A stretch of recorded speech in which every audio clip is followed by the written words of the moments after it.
warahmatullahi wabarakatuh. Selamat datang di channel Islam Penyejuk Jiwa.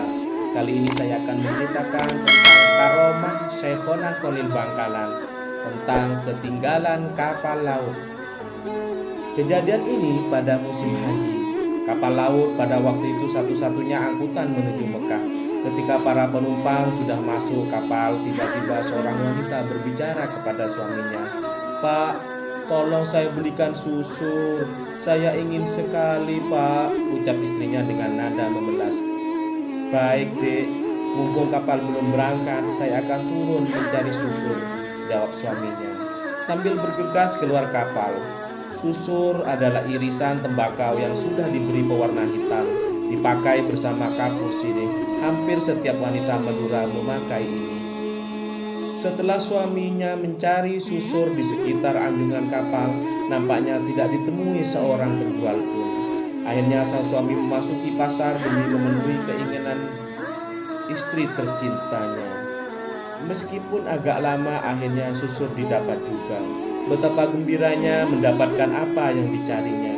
Dengan agak bergegas, segera kembali ke kapal. Namun, betapa terkejutnya setelah sampai ke anjungan kapal. Kapal yang akan ditumpanginya telah tiada, baru saja berangkat. Pandangannya kini menerang ke arah kapal yang semakin lama semakin jauh.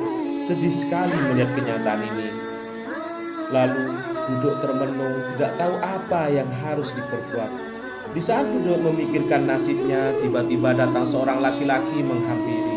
Laki-laki itu tak dikenal, lalu memberi nasihat. "Datanglah kamu kepada Kiai Khalil, utarakan apa musibah yang telah menimpa dirimu," ucapnya dengan tenang. "Kiai Khalil," pikirnya. "Siapa dia? Kenapa harus ke sana? Bisakah dia menolong ketertinggalan saya?" Begitu pertanyaan itu berputar-putar di benaknya. Di saat merenung, tiba-tiba orang tak dikenal itu menandaskan. "Segeralah ke Kiai Khalil, minta tolong kepadanya agar dibantu kesulitan yang kamu alami. Insya Allah," lanjut orang itu menutup pembicaraan. Dengan tanpa pikir panjang lagi, berangkatlah sang suami ke Bangkalan. Tiba di kediaman Kiai Khalil, langsung disambut dan ditanya. "Ada keperluan apa?" tanya Kiai Khalil seakan menyelidik. Suami yang malang itu lalu menceritakan semua apa yang dialami.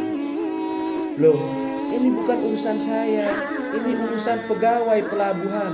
Sana, pergi," ucap Kiai Khalil. Dengan perasaan sedih, sang suami kembali dengan tangan hampa. Sesampainya di pelabuhan, bertemu lagi dengan laki-laki yang menyuruhnya pergi ke Kiai Khalil. "Bagaimana? Sudah ketemu Kiai Khalil?" tanya laki-laki itu. "Sudah, tapi saya disuruh ke petugas pelabuhan," ucapnya dengan nada putus asa. "Kembali lagi temui Kiai Khalil," usul orang itu dengan tegas tanpa ragu. Sekali lagi sang suami berangkat ke Kiai Khalil. Begitu dilakukannya sampai berulang kali. Baru setelah ketiga kalinya Kiai Khalil berkata, "Baik, kalau begitu, karena sampean ingin sekali, maka akan saya bantu." "Terima kasih Kiai," kata sang suami melihat secercah harapan. "Tapi ada syaratnya," tegas Kiai Khalil.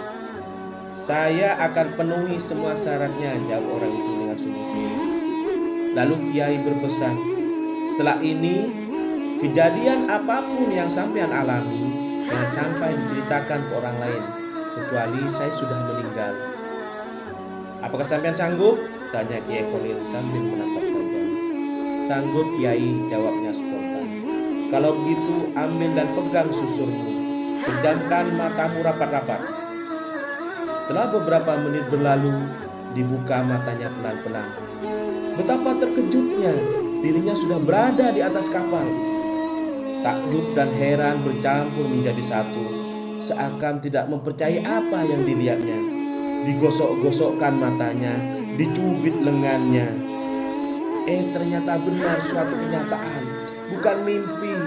Dengan perasaan gembira, segera ia temui istrinya di salah satu ruang kapal dan berkata, "Ini susurnya, Dek. Saya beli jauh sekali," ucapnya dengan senyum yang penuh arti, seakan tidak pernah terjadi seolah-olah datang dari bawah kapal, padahal sebenarnya dia baru saja mengalami peristiwa dahsyat sekali yang baru kali ini dialami selama hidupnya.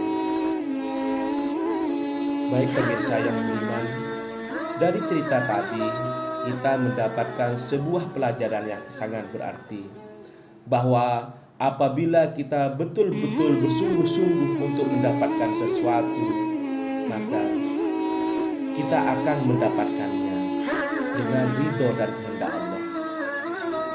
Manjadda wajada, siapa yang bersungguh-sungguh maka dia akan mendapatkannya. Terima kasih.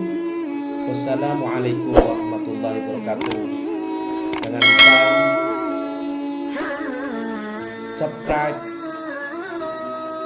like, dan share untuk kejayaan Islam. Terima kasih.